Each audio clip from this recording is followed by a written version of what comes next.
Thanks, Charlie. It's a great pleasure to introduce Tobias Lenz. I got to know him several years ago on a trip to Europe in northern Germany, and we also saw him at an ESEB meeting that we organized on evolutionary medicine. He is the Emily Noether Group leader in evolutionary immunogenetics at the Max Planck Institute for Evolutionary Biology in Ploen, Germany. And for those of you who don't know, there's a great center for expertise in northern Germany, kind of akin to the Triangle Center, although not quite as well organized yet, with other sites at Münster and Kiel. You can even go to Kiel or Ploen and take a master's degree that the government will pay for. I wish we could have such things like that here. Tobias began his career at the University of Hamburg, where he majored in hydrology and fishery science, but very soon after he went to work with Scott Edwards at Harvard and then Klaus Wiedekind and Bern. He took his PhD with Manfred Malinsky at the Max Planck in Ploen. Then he went to Harvard at the Harvard Medical School, Brigham and Women's for a few years. And he came back about 6 years ago to run a research group, which now includes 8 people. His work is focused on the real evolutionary trade-offs involved in immune systems, and particularly using genetic and physiological and phenotypic data to investigate those trade-offs. He's also a specialist in MHC variation in multiple species, including sticklebacks, all of which turns out to be very useful for understanding humans. His topic today is pathogen selection for HLA diversity and its consequences for autoimmunity and cancer immunotherapy. And before he begins, let me just encourage everyone to do what Charlie suggested. Put your questions in the chat box as you're listening and prepare your questions. This is a discussion and not just a lecture. Tobias. Anya, thank you so much for this very nice introduction. And it's nice to live through all these steps myself again. I'm very honored and then pleased to be able to talk about some of our work here and then lead the discussion into related questions. And I'll start by sharing my screen here.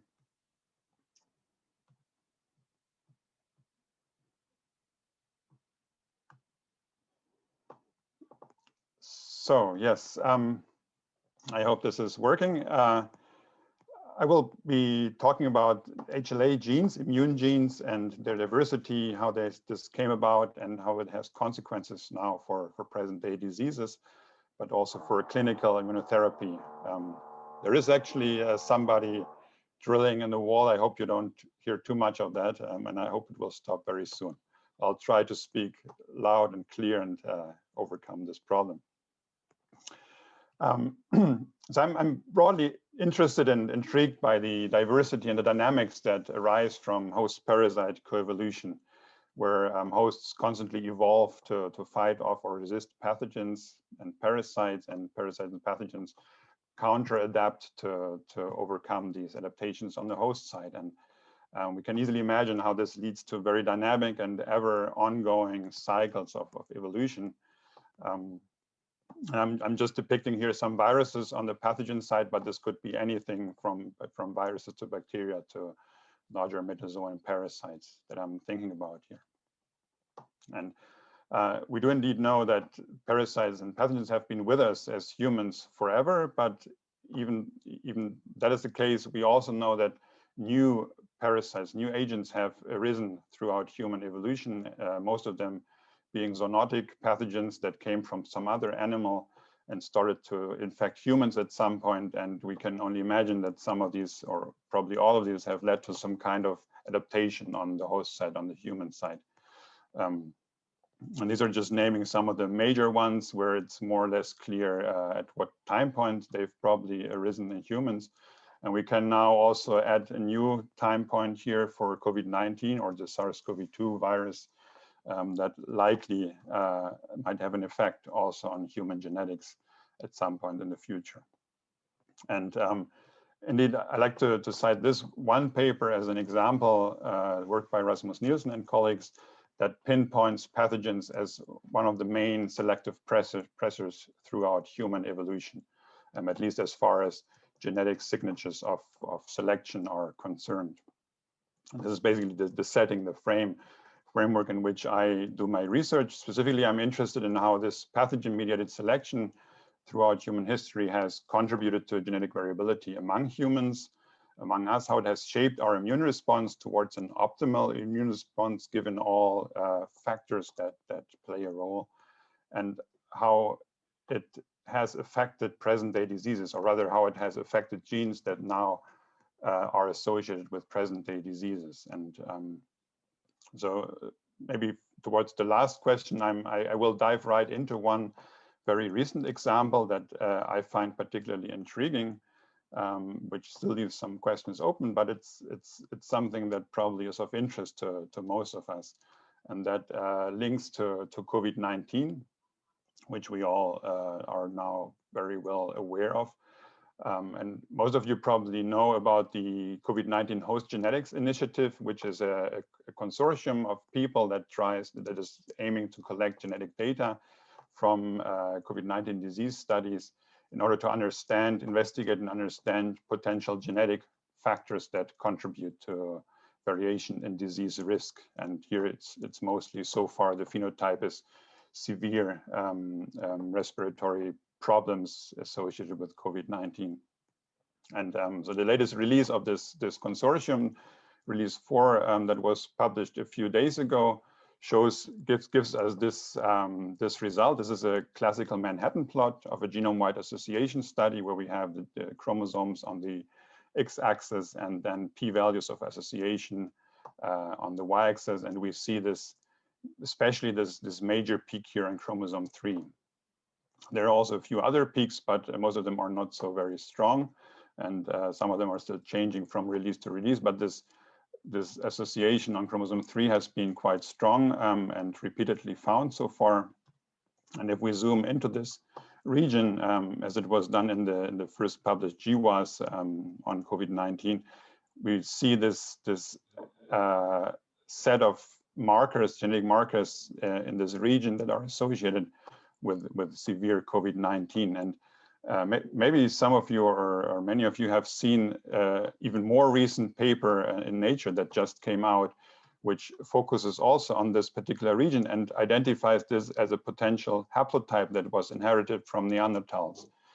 So here, this is a figure from this paper by Seeberg and Santepabo. And it shows basically very strikingly the same association signature as you see here, except that this is the association with COVID-19, and this is genetic linkage with this marker here, or one of the associated markers here. And the red dots here show alleles which form basically a haplotype in the human genome in this region that is also found in the Neanderthal genome. And so they basically interpret this as this haplotype having introgressed from Neanderthals into modern humans for some reason, and it is now associated with severe COVID-19. And this has happened in the past, this introgression. We don't know what caused this, but they write that at this point we can only speculate about the reason for this introgression, one possibility being protection against other pathogens.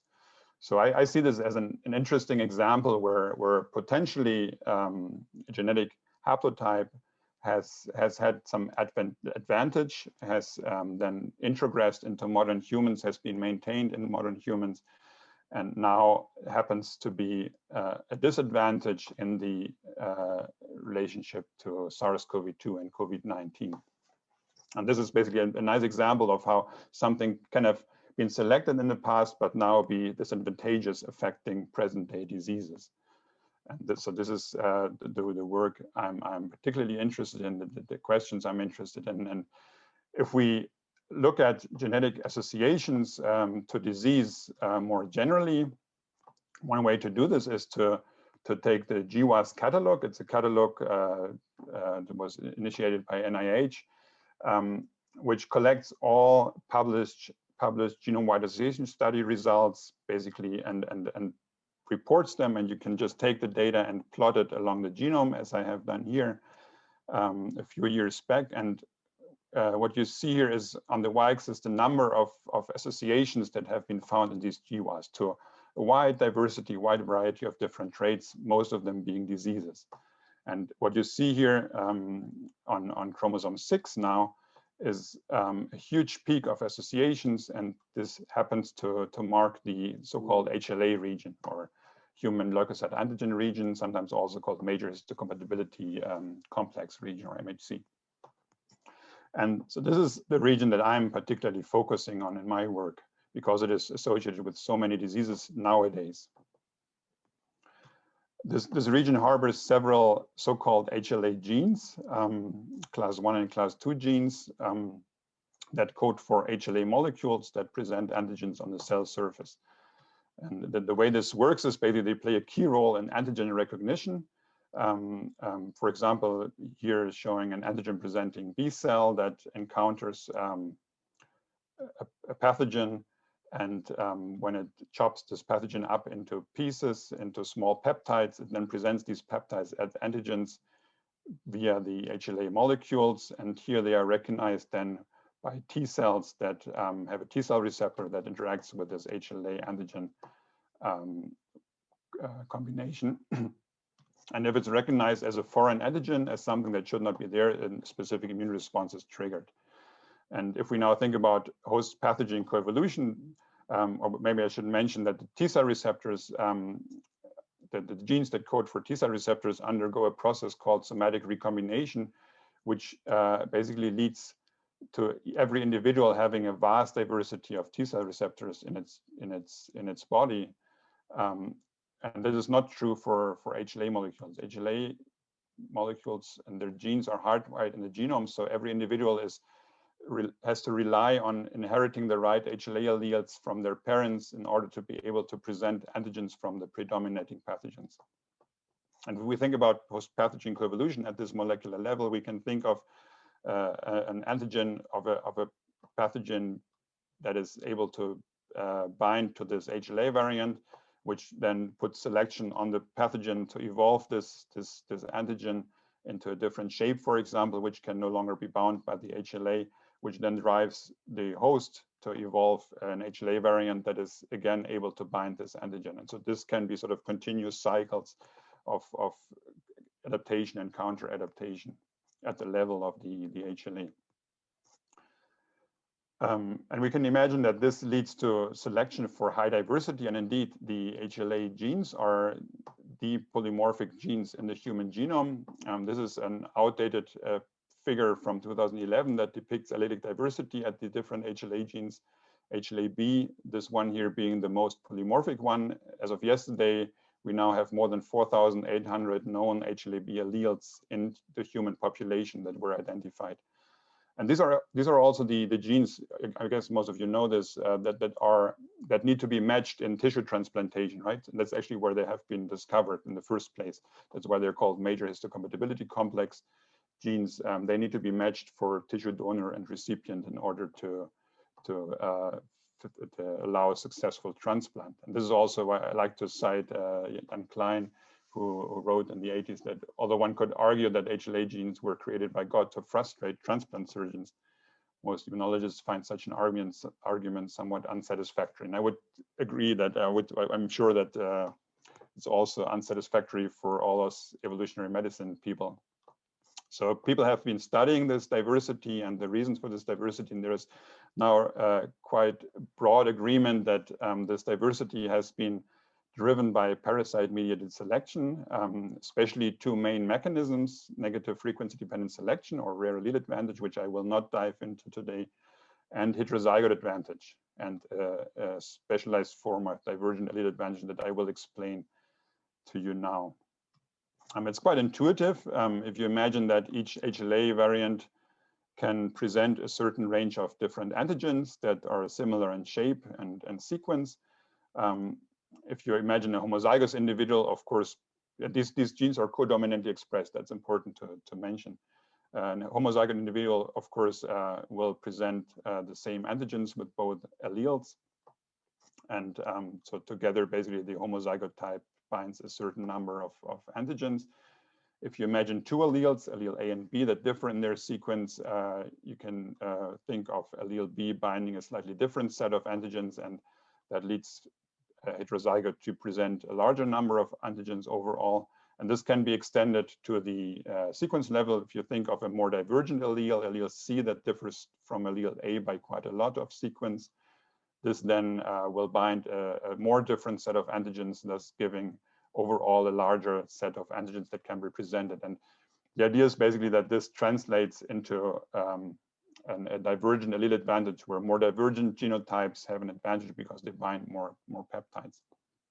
And this is something that using computational algorithms that can actually predict peptide binding by HLA, we could show recently. This is work from a PhD student of mine, Federica Pierini, who I think is now also joining us today. She's now a postdoc in Paris, working on ancient HLA of ancient humans. And she was able to show computationally that indeed there is a correlation between allele divergence and the number of bound antigens for a given allele pair. So this confirms basically the prediction of the divergent allele advantage. And this is then thought to translate into immunocompetence. Binding more peptides increases immunocompetence, allows you to recognize pathogens better. And this is something we could actually show also in a collaboration using HIV. This was a collaboration with Mary Carrington, Jacques Villet, and Paul McLaren, where we took advantage of a large data set of HIV-infected patients for which we have HLA genotype, and we were able to calculate the number of HIV peptides an individual can bind, and correlated this with the individual's set point viral load, a proxy for the progression towards AIDS. And what we see basically in this analysis, that individuals whose HLA molecules and variants can bind more HIV peptides have a lower viral load, so they're progressing slower towards AIDS. It allows them a better control of the virus, and this basically is the translation into immunocompetence. So this, in one brief sentence, supports the idea that presenting more antigens is advantageous, and this and other work in this regard suggests basically there is selection by pathogens for HLA diversity. And indeed, if we look at the human genome, at the human exome genetic variation, we see here that the HLA region on chromosome 6 has the highest level of genetic diversity in humans. This is here on the y-axis is pi genetic diversity among individuals, and these are the chromosomes of the human genome. And if we zoom into this region again, as we already did before, we see this high allelic diversity at each of or most of these genes. So all that makes sense, fits into the idea of pathogen-mediated selection for diversity. But what does not fit into that idea or pattern is that each individual actually only has a handful of HLA genes, as shown here, right? So we have the population has a vast diversity, but each individual only has a handful of HLA genes. And that brings up the question, why doesn't each individual or genome carry all those thousands or at least a few hundred HLA genes? Like we have 300 olfactory receptor genes. Why don't we have 300 HLA genes in order to recognize all these different pathogens out there? And that suggests that there must be something limiting this diversity. So what we just learned is this green line here, pathogen recognition increases fitness with HLA diversity, but what we observe is actually an intermediate level of HLA diversity. So something must be limiting this diversity on the other side. And we're not the first ones to realize this, and this has already been thought about in the 90s, for example, by Martin Novak and colleagues, but also others, theoretically postulating that there must be some optimal number of MHC or HLA molecules in an individual. This is just a different term, MHC and HLA. The idea being that these HLA molecules do not only present antigens from pathogens, but they also present self-peptides from the human body, from the human proteome. And in the case of a presentation of a self-peptide and the erroneous recognition as an antigen, this will actually trigger autoimmunity. So the immune system will start fighting against or acting against self-peptides. And that means that with an increasing individual HLA diversity, we also increase the risk for autoimmunity. And this is something that we, a few years back, were able to investigate more deeply using a large data set of a number of common autoimmune diseases including rheumatoid arthritis, type 1 diabetes, celiac disease, and psoriasis. In a collaborative work with Jean-Marie Jadouri and Paul de Backer in Boston. And we took these 4 diseases and large data sets with patient and control individuals. And for all of these diseases, it was already well described that the HLA region and specific HLA genes in this region are associated with the risk for these diseases. So for some of them, explaining more than 20% of the variation in disease risk among individuals. However, this previous work had been done purely assuming an additive genetic disease model where alleles contribute basically independently to the disease risk. And since we know that HLA is co-dominantly expressed, we took advantage of this data to investigate so-called non-additive effects. And these are basically, for example, effects that heterozygote individuals encounter. And what I'm showing you here is different HLA alleles or haplotypes in each line associated with different diseases, shaded here, the 4 different diseases I already mentioned.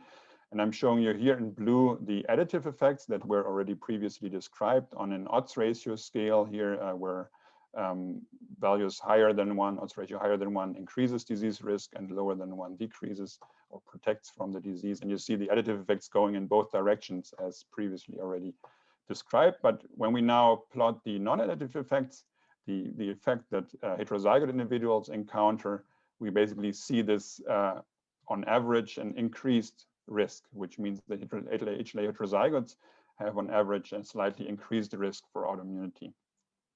So that supports the idea that there is some limiting factor at the individual level for HLA diversity. So what we can learn from this is basically what we can infer from this is that the optimal level of individual HLA diversity results from a quantitative trade-off between antigen presentation of pathogens and self-tolerance. And I think this is something to maybe wrap up the first part of this talk. What we learned just now is that HLA polymorphism is favored and selected for by pathogen-mediated selection throughout human evolution, but also more generally throughout vertebrate evolution.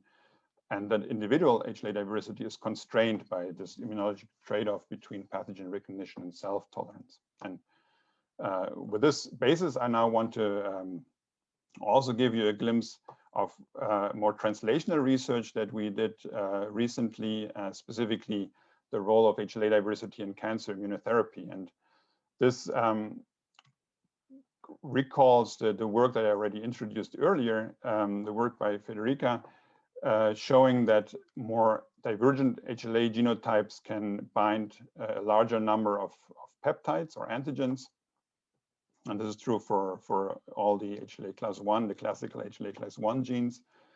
And when we published this in 2018, soon after we were contacted by a group, the group of Tim Chan, specifically Tim, Diego, and Chirac, in this group from the Memorial Sloan Kettering Cancer Center in New York, who were very intrigued by this result. And they asked basically if this concept could be applied to immunotherapy, asking the question, do patients with very divergent HLA alleles respond better to immunotherapy? And maybe for those of you who are not familiar with immunotherapy, I'll give a brief introduction to this because it's important to understand the question. If you imagine, this is showing a CD8 positive T cell, a cytotoxic T cell, and these are basically tissue cells. And in a tumor, when one of these cells mutates, it changes, if the mutation is in a protein, it changes also the proteome and thus the peptidome. And this can create so-called neopeptides, which are then also presented by HLA on the cell surface. And these are surveyed, as I said, by T cells. And if the T cell recognizes as foreign, it destroys the tumor cell. So there's basically natural protection against tumor or mutating cells in the body. However, because not all mutations are problematic, there are also inhibiting factors, so-called immune checkpoints that have evolved in order to prevent a too strong and too fast response to any neopeptide. And these are especially CTLA-4 and PD-1, which basically, if they encounter their interacting agent, they inhibit the killing of the cell or destruction of the cell tissue. And this was discovered and then taken advantage of for immunotherapy. And immunotherapy in cancer therapy uses these checkpoints and blocks them using antibodies. So these are now blocked so that they cannot interact with their interacting agent anymore. This can be for CTLA-4, PD-1, or even the interacting agent PD-L1. And that leads to a more pronounced response to neoantigens. So that means that the cytotoxic T cells are more effective, more efficient in fighting these mutated cancer cells. And this is the mechanism that immunotherapy, cancer immunotherapy, is based on. And this now probably explains the logic of this question: do patients with more divergent HLA alleles respond better to immunotherapy? Because they might present more neopeptides, and thus the immunotherapy might be more efficient. The cytotoxic T cell response might be more efficient. And taking their large data set, which they had collected at their center and where they had already previously found HLA genetic effects, we could indeed confirm this assumption that individuals with higher divergence at their HLA class 1, and these are shown, this is a survival curve here, and the patients, and the survival time of the patients, and the percentage of patients that survive for a given time. And the patients are split up here in the group of individuals that have a high HLA divergence, and in red, the individuals that have a low HLA divergence. You see a significant difference between the two groups, where individuals with a high HLA allele divergence have a significantly increased higher survival rate and longer survival rate compared to the other group. So this is a very, I find, a very nice example of how some evolutionary finding has led to a translational finding, which can actually now be used in immunotherapy decision making. So they're now planning to implement this HLA diversity and HLA divergence into a cancer prediction model that predict for each patient if immunotherapy can be an advantage and can lead to success. So this is the summary of what I just showed you, that HLA diversity predicts response to cancer immunotherapy. And if somebody asks later on in the discussion, I'm also happy to explain some of the caveats with this, because there's of course a trade-off involved in this as well. Again, including involving HLA as well. But for now, I'll finish here and briefly thank my group, especially Federica and Jatin, whose work I've been mentioning today, and collaborators again on the HIV work and the tumor work, different agencies for funding. And with this, I would like to open the floor for questions. I have a few discussion points that I can already show here, but I'm very open to any other questions you might have or you might want to discuss. Thanks a lot for your attention.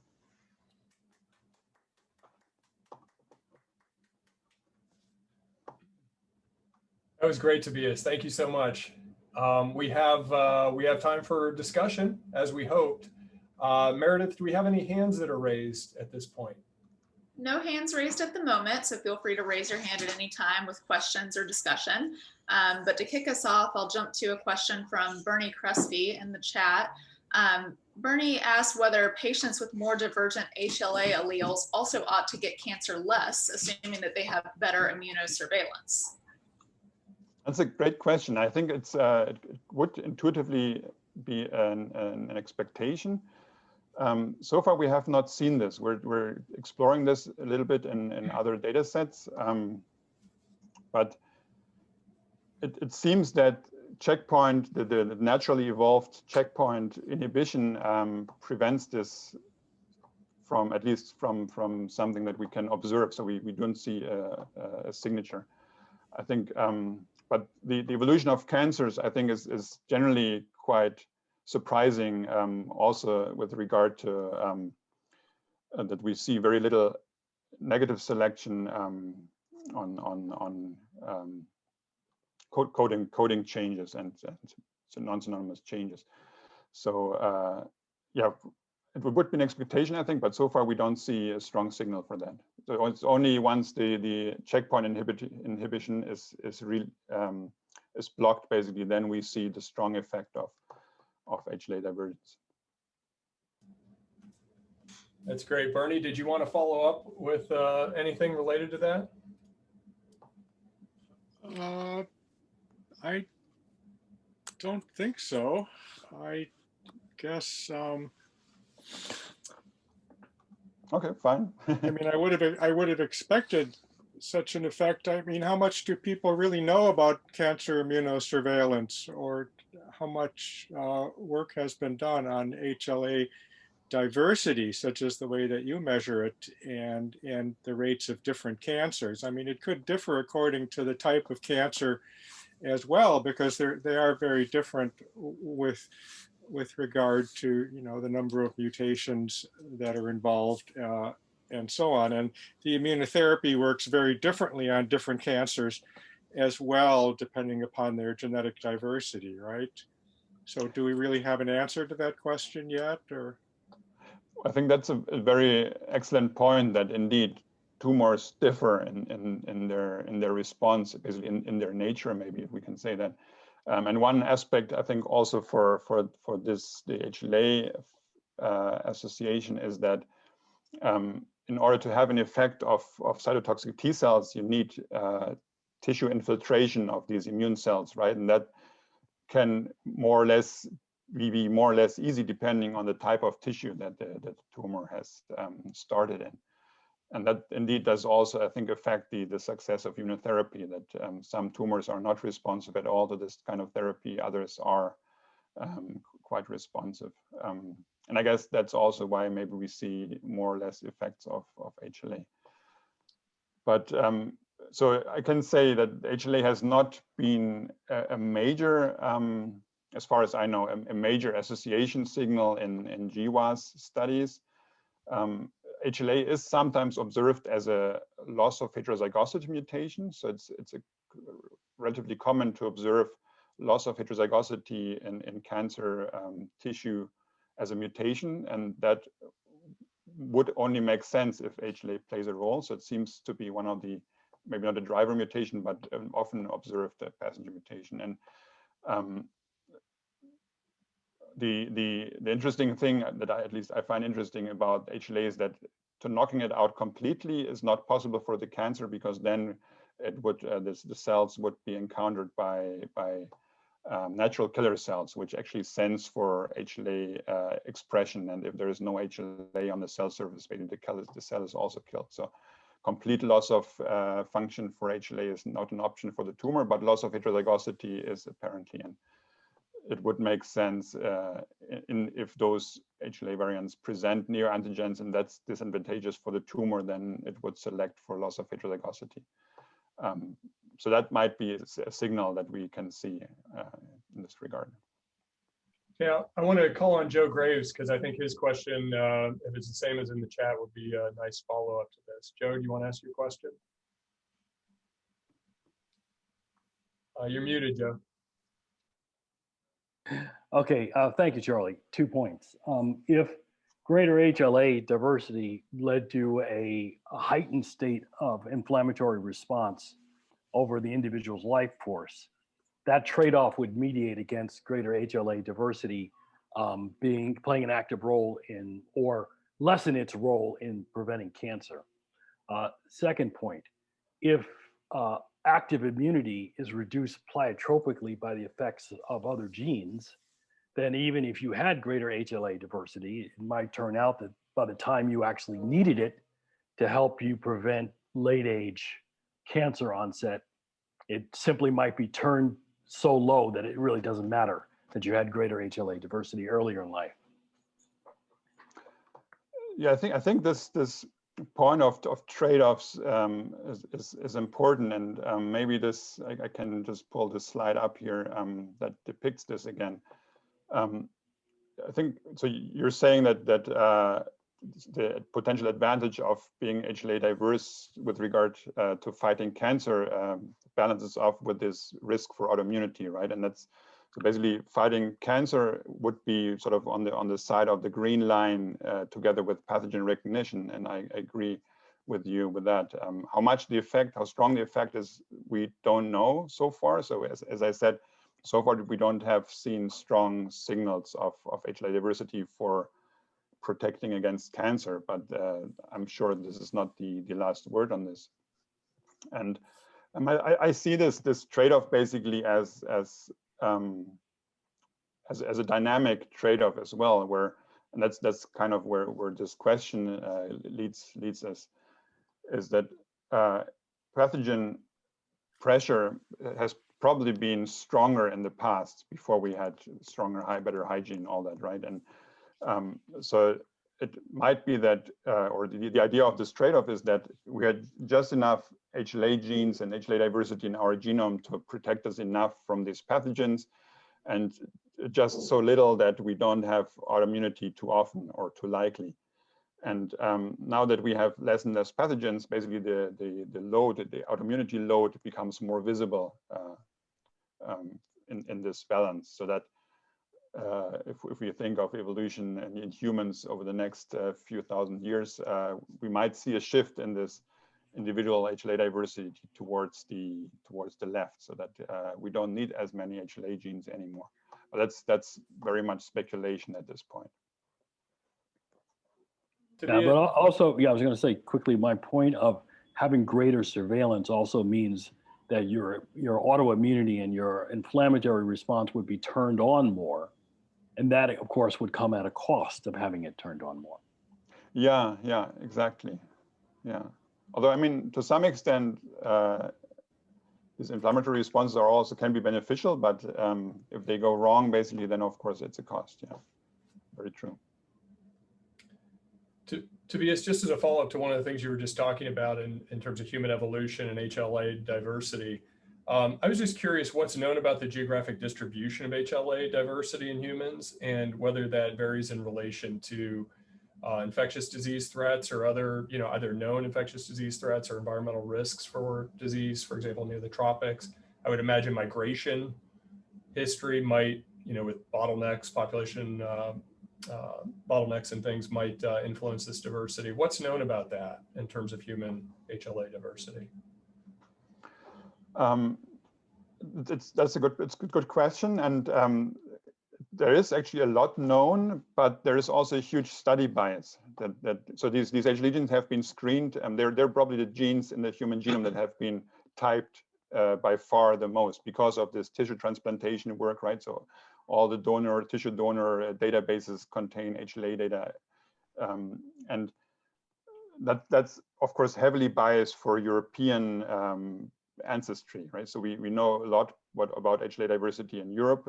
We know less in other places, but we're learning, and of course North America. So far we're seeing a lot of differentiation and divergence among populations in HLA. So this is one of the genetic markers that shows strongest FST values and strongest differentiation, probably because of local adaptation to different pathogen regimes. But that so far is still speculation, because it's actually very difficult to pinpoint the pathogen communities, especially if we think about pathogen communities in the past, right?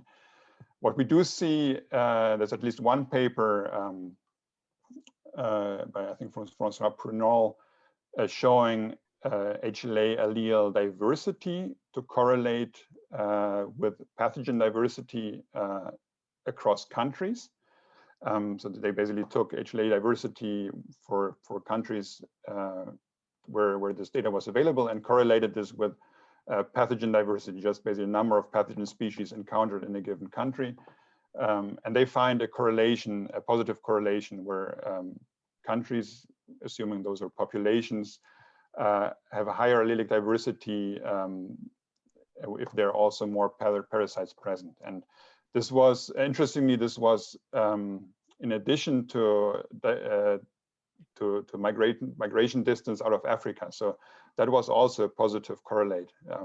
And we do know that HLA allelic diversity is largest in African countries, and at least those that have been studied so far.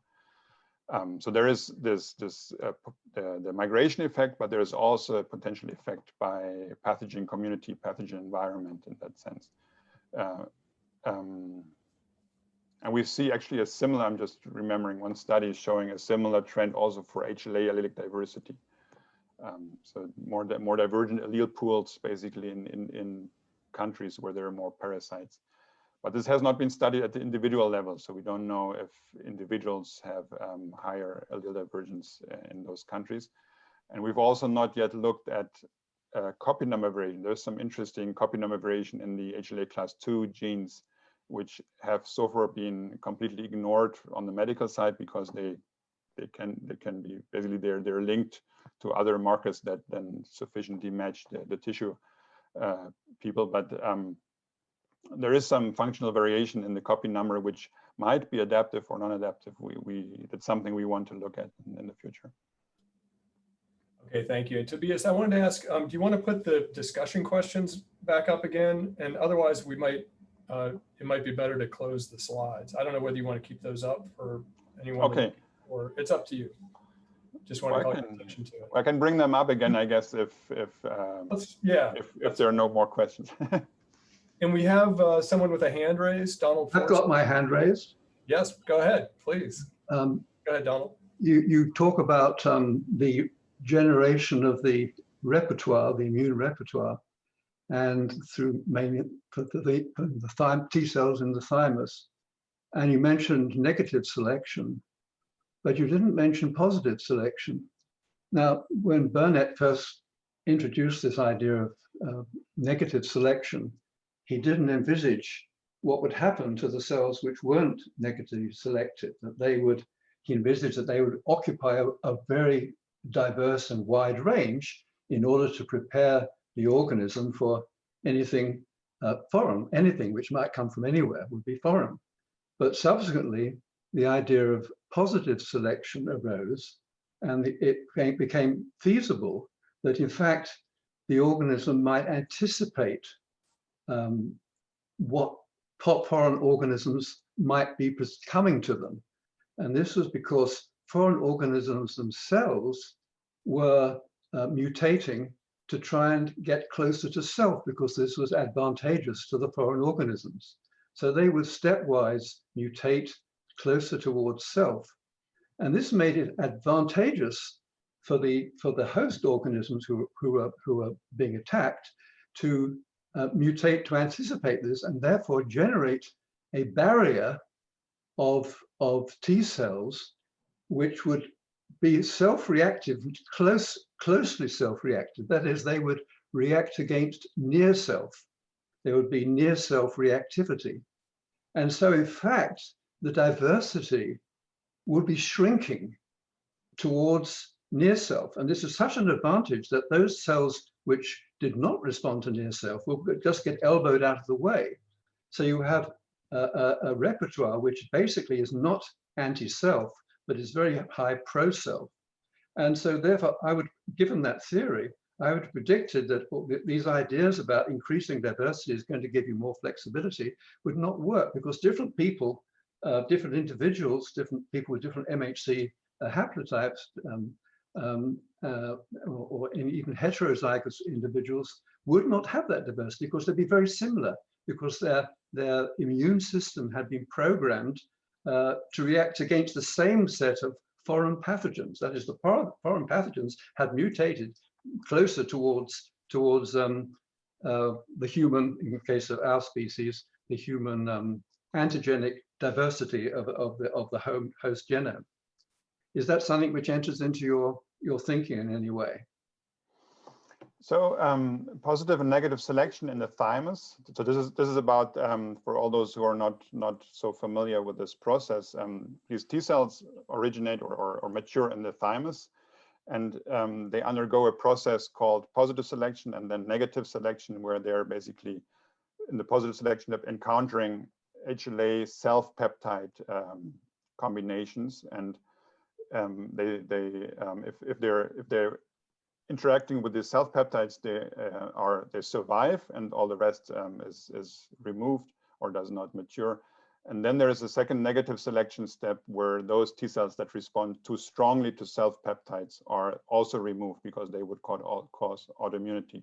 And that leaves basically a repertoire of T cells that are responsive to MHC or HLA and some peptide, potentially self-peptide, but not too strongly responsive to self-peptides. And so the way I see or I've learned about this positive selection step is mainly that it basically filters the non-functional T cells out of the way so that they're not produced and proliferated. And that the specific peptide in the HLA does not matter so much, other than different from the negative selection step. And I would, so this theory that you're invoking, I would say, wouldn't that lead to a selection of very specific HLA types, which are particularly good in presenting these self-peptides? And basically that would mean we would see positive selection or it's actually negative selection for specific HLA types and the reduction in HLA diversity rather than the diversity we see now? Or do you feel that's not a well, I think the HLA and agreement? the peptide are seen together and whether it is self or not self is determined by the HLA and the peptide. And the peptide is, of course, is the key determinant of self. Yeah. And so as they evolve, within the organism, which has just been created, and the T cells are going to get more and more diverse, they're ticked off against not reacting with self, but it becomes greatly advantageous to react with near self, because foreign pathogens have already mutated towards near self. So in fact, the organism in the germline can anticipate what pathogens it is going to encounter in the future. And this was something which Burnett didn't think of. Although he was postulating that the immune system would be good against cancer, and he was postulating this would be an advantage. We should usually explore the immune system in order to see whether we can use the immune system for cancer therapy. He didn't have within his thinking the idea of positive selection, which if you have positively selected T cells against near self, then as soon as one of your own cells becomes a cancer cell, it might very well react against the cancer cell as well. So this would make T cell therapy even more cogent, given this way of thinking. So my point is that if we thought a little bit more about positive selection, we might be able to adapt our thinking and not be surprised when, as you showed, you've got a curve going up. You've got a curve going up, and then instead of getting more and more as the diversity increases, it curved over and remained constant. So a certain amount of diversity is helpful, but then it gets more diverse. You're getting a conflict that different people are responding to, are tuned in to respond to the same pathogen. So your curve flattens off. Yeah, so I think the thought is very interesting, and so there's the latest point that the curve is actually flattening off because the two alleles are so divergent that they simply do not overlap anymore, and therefore any more divergence does not lead to an increase in peptide repertoire. But so this effect of positive selection, I think it is important, and it is still too little understood.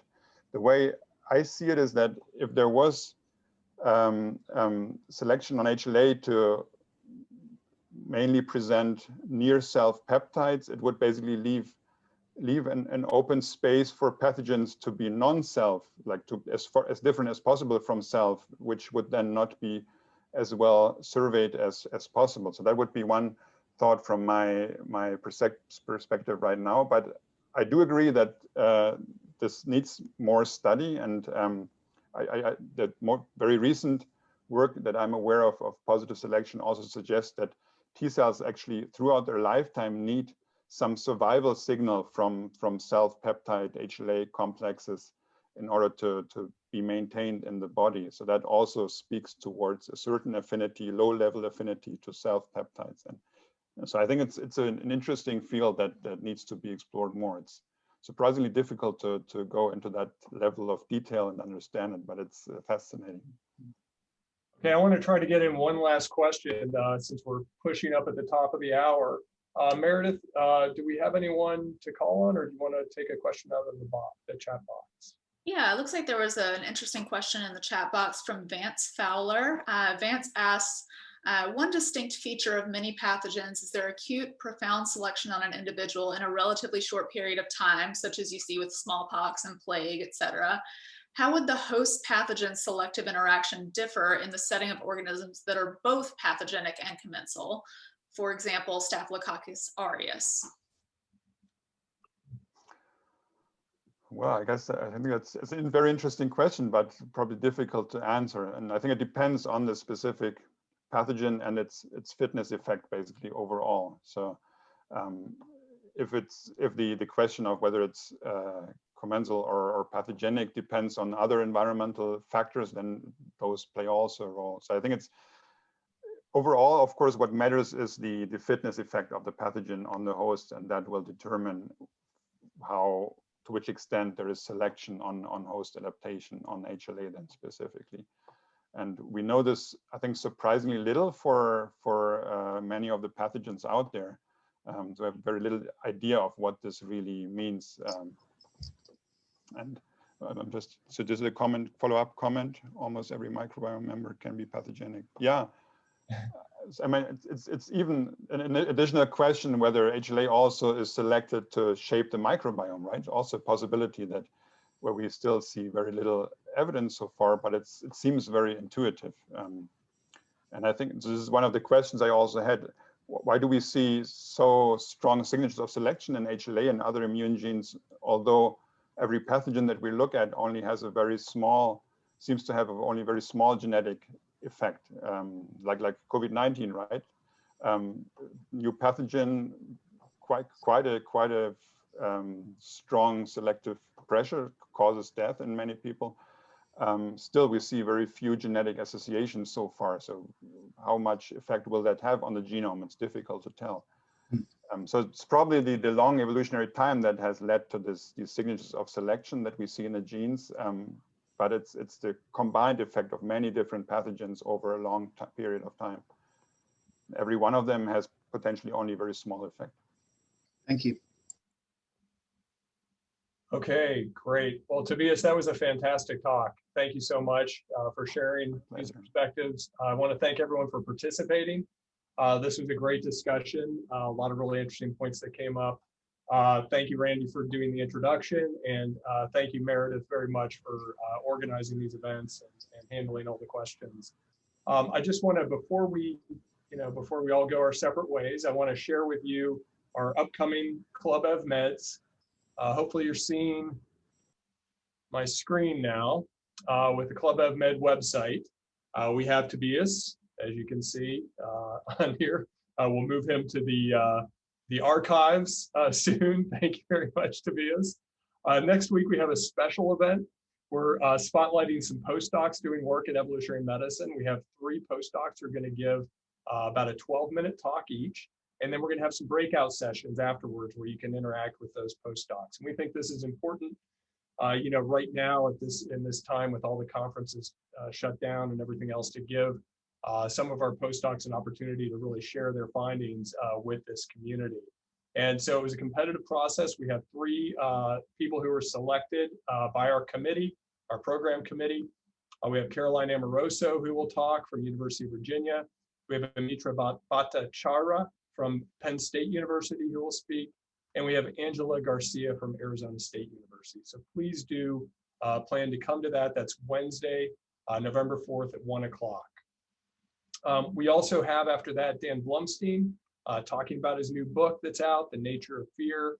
That'll be great. And you can see some of the other talks that we have coming up soon, later in November and December. We actually have a couple more that aren't listed here.